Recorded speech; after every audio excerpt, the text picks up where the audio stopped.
Hello friends, आज हम बात करने वाले हैं एक नई फिल्म के बारे में जिसे लेकर काफी उम्मीदें थी। लेकिन क्या ये फिल्म उन उम्मीदों पर खरी उतर पाई? दलदल और द ब्लफ के बाद एक बार फिर प्राइम वीडियो ने अपने दर्शकों को निराश किया है। इस बार अनिल कपूर की फिल्म सूबेदार के जरिए फिल्म पूरी तरह से अनिल कपूर की कंधों पर टिकी हुई है। किरदार भी सिर्फ उनका ही लिखा गया है, बाकी सब जबरन के ठूसे हुए लगते हैं। विलन दिखाए तो बेहद खुखार गए हैं, लेकिन वो कुछ भी ऐसा नहीं करते जिससे वो सच में खतरनाक लगे। बस हवाबाजी करते रहते हैं और फिल्म की लंबाई को बढ़ाते हैं। किरदार तो कई हैं, कास्टिंग भी अच्छी है, लेकिन निर्देशक न जाने क्या ही दिखाना चाहते हैं। तो चलिए जानते हैं आखिर कैसी है ये फिल्म। कहानी की बात करें तो इस 2.5 घंटे की लंबी फिल्म की कहानी एक सूबेदार अर्जुन मौर्य यानी अनिल कपूर के इर्द गिर्द बुनी गई है। अर्जुन अपनी बेटी श्यामा यानी कि राधिका मदान के साथ रहते हैं और उनकी पत्नी खुशबू सुंदर की एक एक्सीडेंट में मौत हो चुकी है।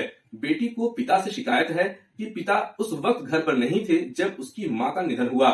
जिस शहर में अर्जुन रहता है वहां बबली दीदी यानी मोना सिंह का जो किरदार है वो राज करती है।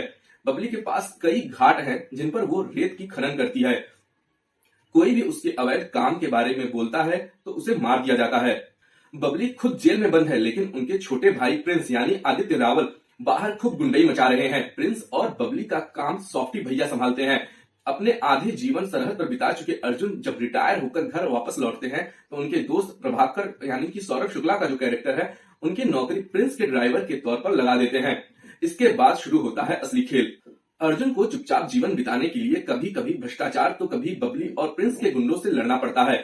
एक रिटायर्ड सूबेदार इनसे लड़ते हुए अपने सम्मान और अपनी बेटी की रक्षा कैसे करता है, बस यही कहानी है। तो चलिए बात करते हैं कि इस फिल्म में अच्छा क्या है। पूरी फिल्म में अगर कुछ अच्छा है तो वो है अनिल कपूर और सौरभ शुक्ला। अनिल को इस उम्र में एक्शन करते हुए देखना वाकई मजेदार था। उनके एक्शन सीन डिजाइन भी बड़े अच्छे से किए गए हैं, क्योंकि यही फिल्म की यूएसपी भी है। वहीं सौरभ शुक्ला का रोल छोटा है, लेकिन उन्होंने फिल्म को आत्मा दी है। लोकल बुंदेलखंडी अच्छी उन्होंने ही बस बोली है और वो किरदार में पूरे जमे हैं। उन्हें और स्क्रीन टाइम मिलना चाहिए था।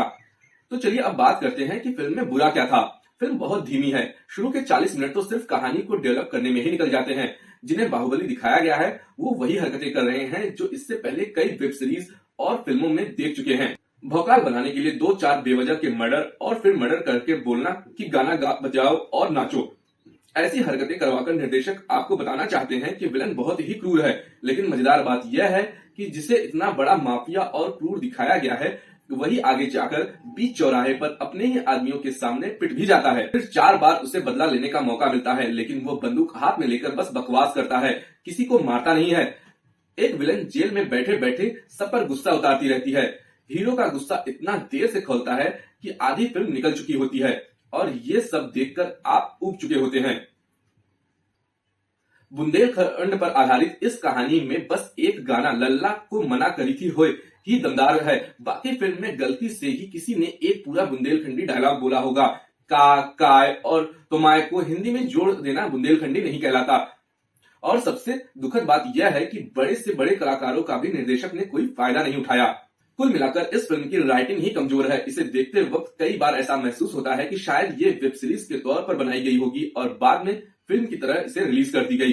क्लाइमैक्स भी कमजोर है और अगले पार्ट के लिए जो हिंट दी है वो भी समझ नहीं आता कैसी झेली जाएगी। और अगर एक्टिंग की बात करें तो अनिल कपूर ने अपने किरदार के साथ पूरा न्याय किया है। उनके एक्शन, इमोशन और एटीट्यूड सब कुछ दिल में उतरता है। बेटी के किरदार में राधिका मदान ठीक है। गुंडों से जूझने वाले सीन में उन्होंने भी तगड़े एक्शन किया है। सौरभ शुक्ला तो हमेशा की तरह कमाल करते हैं, लेकिन आदित्य रावल एक बार फिर निराश करते हैं। उनके पास यहाँ बहुत बड़ा मौका था। पूरी फिल्म में वो अनिल कपूर के सामने मुख्य विलन है, लेकिन वो इसे भुना नहीं पाए। हो सकता है उन्होंने बुंदेलखंडी सीखने में मेहनत की हो, लेकिन एक्सप्रेशन अभी भी काम करना बाकी है। वो मिर्जापुर के मुन्ना भैया से कुछ ज्यादा ही प्रेरित लगते हैं, लेकिन उनके किरदार में वैसी इमोशनल लेयर नहीं है। हैप्पी पटेल के बाद मोना सिंह यहाँ भी विलन और माफिया के रोल में है, लेकिन यहाँ भी वो कमजोर ही लगती है। गिने चुने 5 से 6 सीन में वो बस निराश ही नजर आती हैं। फैजल मलिक का टैलेंट यहाँ बुरी तरह वेस्ट हुआ है। अगर निर्देशक आदित्य वाला किरदार फैजल से करवा देते तो शायद फिल्म और बेहतर बन सकती थी। खुशबू सुंदर फिल्म में सिर्फ एक सीन के लिए है। निर्देशन की बात करें तो निर्देशन स्क्रिप्ट के बाद फिल्म की दूसरी कमजोर कड़ी है। पता नहीं निर्देशक ने क्या सोचकर आज के दौर में इतनी स्लो फिल्म बनाई है। फिल्म बहुत लंबी भी है, म्यूजिक में भी कुछ खास नहीं है। इतने बड़े माफिया और उसकी फौज का सामना एक अकेला सूबेदार कर लेता है और पूरी फिल्म में एक भी ऐसा सीन नहीं है जहां आपको सच में खौफ महसूस हो। इतना वक्त लेकर भी ऐसा माहौल न बना पाना इस फिल्म की सबसे बड़ी कमजोरी है। देखें या नहीं इस फिल्म को, अगर इस बारे में बात करें तो अगर आप अनिल कपूर के बड़े फैन हैं और क्राइम वाली फिल्में पसंद करते हैं तो एक बार फिल्म शुरू करके देख सकते हैं।